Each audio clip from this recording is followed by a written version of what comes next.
There's a lot out there at the moment on the internet about the positive sort of implications of the use of AI in schools, and I was really interested in exploring it.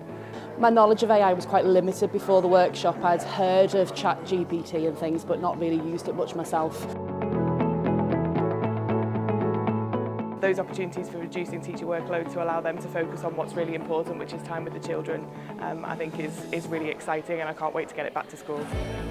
Mostly looking at how we could address the workload issue for teachers across the country at the moment. It's one of the main things we're dealing with as head teachers, and we're always trying to find innovative ways to support our teachers.